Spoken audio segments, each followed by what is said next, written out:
Coming எபிசோடுக்குரிய promo release பண்ணியிருக்காங்க. வீடியோக்குள்ளே போகிறதுக்கு முன்னாடி நம்ம சேனலை சப்ஸ்கிரைப் பண்ணிவிட்டு பக்கத்தில் இருக்க லைக் பட்டனை தட்டி விட்டுருங்க. வீடியோ வந்துட்டு செம்ம விறுவிறுப்பாகவே இருக்குங்க. நம்ம எக்ஸ்பெக்ட் பண்ண சீன் வந்துருச்சு அப்படின்ற மாதிரி கூட சொல்லலாம். சரி வாங்க டைம் வேஸ்ட் பண்ணாமல் வீடியோக்குள்ளே போகலாம். ஃபஸ்ட்டு சீனில் கேக் எல்லாருமே வச்சு பார்த்துட்டு இருக்காங்க. ரொம்ப அழகாக இருக்குல்ல அப்படின்னு சொல்லிட்டு அபிராமி சொல்ல ஆமாம் அப்படின்னு சொல்லிட்டு எல்லாரும் கேக்கை ரசிச்ச மணிக்கே நின்றுக்கிட்டு இருக்க.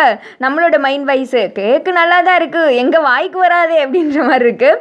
அடுத்து வந்துட்டு கார்த்திக் தீபாவும் ரெடி ஆகிட்டாங்களா, என்ன அவங்கள இன்னும் ஆளக்கானோ அப்படின்னு சொல்லிட்டு அபிராமி கேட்டுட்டு இருக்காங்க. அபிராமி பொறுமையாயிரு, எல்லாம் நல்லபடியாக நடக்கும், வந்துடுவாங்க, அவங்க ஒரு ரூமில் கிளம்பிட்டு இருப்பாங்க அப்படின்னு சொல்லிட்டு அபிராமி சொல்கிறாங்க.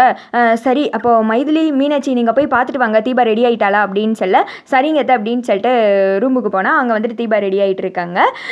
என்ன போதும் கல்யாண நாள் தானே, என்னமோ கல்யாணத்துக்கே ரெடி ஆகுற மாதிரில ரெடி ஆகிட்டு இருக்கு அப்படின்னு சொல்லிட்டு மறுபடியும் தீபாவை கிண்டல் பண்ண ஆரம்பிச்சிடுறாங்க. போதும் நீங்கள் ஆரம்பிச்சிட்டிங்களா அப்படின்னு சொல்லிட்டு இவங்க வந்துட்டு இந்த பக்கம் கலாய்ச்சிட்டு இருக்க. அந்த சைடு ரம்யாவை தான் காமிச்சிட்டு இருக்காங்க. கிளம்பி அவங்க ஹாலுக்கு வந்துட்டு அப்பா நான் தீபாவோட வெட்டிங் ஃபங்க்ஷனுக்கு வந்துட்டு போயிட்டு வந்துடுறேன்ப்பா அப்படின்னு சொல்ல சரிம்மா பார்த்து போயிட்டு வா அப்படின்ற மாதிரி சொல்கிறாங்க. கிஃப்டெல்லாம் வாங்கணும்னு சொன்னீங்க, வாங்கிட்டியா, இந்த கிஃப்ட்டு தானாம்மா அப்படின்னு கேட்க ஆமாப்பா அப்படின்னு சொல்லிட்டு போயிட்டு வரேன் அப்படின்னு சொல்லிட்டு கிளம்புறாங்க. காரில் ஏறி வந்துட்டு இருக்கிற மாதிரி காமிச்சிட்டு இருக்காங்க. இந்த சைடு ரியாக்கா ஒரே பதட்டமாக இருக்குது. ஐஸ்வர்யா கால் பண்ணி ஐஸ்வர்யா சொன்ன மாதிரி எல்லாம் பக்காவாக முடிச்சிருவேல, பதட்டமாக இருக்குது எனக்கு, இங்கே ஃபங்க்ஷன் வந்துட்டு ஆரம்பிக்க எங்கே அவள் வந்து சேர்ந்துருவாளோன்னு எனக்கு வந்துட்டு எரிச்சலாகவே இருக்குது, மைண்டில் வந்துட்டு ஒரே வந்துட்டு ஓட்டமாக இருக்குது அப்படின்னு சொல்ல பேசாமல் வீட்டை விட்டு ஓடிறேன்டி அப்படின்ற மாதிரி தான் இருக்குது. அப்புறம் ஐஸ்வர்யா சொல்கிறாங்க அதெல்லாம் நான் பார்த்துக்கிறேன், இப்போ ரம்யா கண்டி தான் நான் இங்கே நின்று வெயிட் பண்ணிகிட்டு இருக்கேன், அவள் வந்துட்டு அந்த ஃபங்க்ஷனுக்கு வரமாட்டா, நான் இதை அடித்து சொல்கிறேன், சரி அங்கே என்ன நடந்தாலும் எனக்கு அப்போ வந்துட்டு அப்டேட் பண்ணிகிட்டே இரு சரியா அப்படின்னு சொல்ல சரி ஐஸ்வர்யா இதை மட்டும் கோட்டை விட்டுறாத, இதில் நம்ம கண்டிப்பாக ஜெயிச்சே தீரணும், அவ்வளோதான், இங்கே வந்து கார்த்தியை ரம்யா பார்த்துடக்கூடாது அப்படின்னு சொல்லிட்டு பேசிகிட்டு இருக்காங்க. அடுத்த சீனில் தீபா கார்த்தின்னு எல்லாருமே வந்துட்டு கீழே வந்துடுறாங்க. கேக்கை பார்த்ததுமே கேக்கு நல்லா இருக்காப்பா அப்படின்னு சொல்லிட்டு கார்த்திக்கிட்டே கேட்குறாங்க. ரொம்ப நல்லா இருக்குமா தீபா, உனக்கு பிடிச்சிருக்கா அப்படின்னு சொல்ல பிடிச்சிருக்கத்த அப்படின்றாங்க. கேக்கை பார்த்து தீபாவும் ரொம்ப சந்தோஷப்படுறாங்க. சரி நம்ம கேக் கட்டிங் ஆரம்பிச்சிடலாமா அப்படின்னு சொல்ல அந்த தீபா ரம்யாவை காமிச்சிட்டு இருக்காங்க. திடீர்னு வந்துட்டு வண்டி வந்துட்டு பஞ்சர் ஆகிடுது, வண்டி வந்துட்டு ஸ்டார்ட் பண்ண முடியல. இங்கிட்டு வந்துட்டு தீபா அத்தை ஒரு நிமிஷம் அத்தை, என் ஃப்ரெண்டு அம்மாவும் இங்கே வந்துக்கிட்டு இருக்கா, அவள் வந்ததுக்கப்புறம் ஸ்டார்ட் பண்ணால் நல்லா இருக்குன்னு தோணுது, இல்லாட்டினா அவளை கொஞ்சம் வந்துட்டு அவமதிச்ச மாதிரி இருக்கும் அப்படின்ற மாதிரி தீபா சொல்கிறாங்க. சரிம்மா வெயிட் பண்ணலாம் அப்படின்னு சொல்லிட்டு அங்கே வெயிட் பண்ணுறாங்க.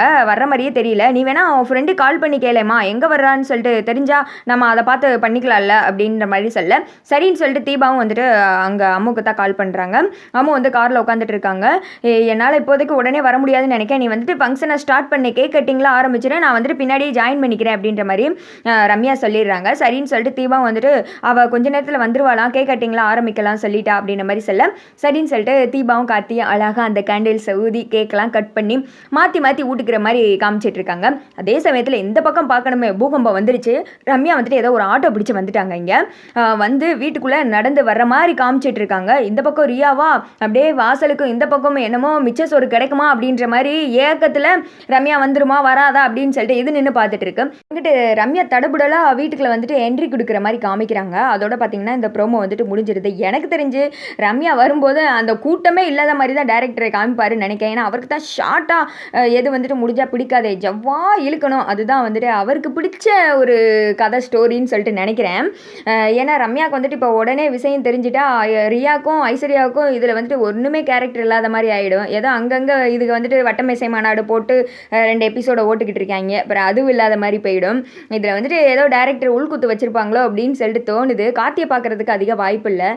எல்லாரும் நம்ம நினைக்கிற மாதிரி கடைசியில் தான் ரம்யாவுக்கு உண்மை தெரியும், தீபாவோட ஹஸ்பண்ட் தான் கார்த்தி அப்படின்னு சொல்லிட்டு. எப்படி போட்டாலும் சரி சீரியல் வந்துட்டு பார்க்க விருப்பமே இல்லாத மாதிரி முகையாக தான் போய்கிட்டு இருக்கு. இந்த ப்ரோமோ பற்றி என்ன நினைக்கிறீங்க அப்படின்னு சொல்லிட்டு கமெண்ட் பண்ணிடுங்க.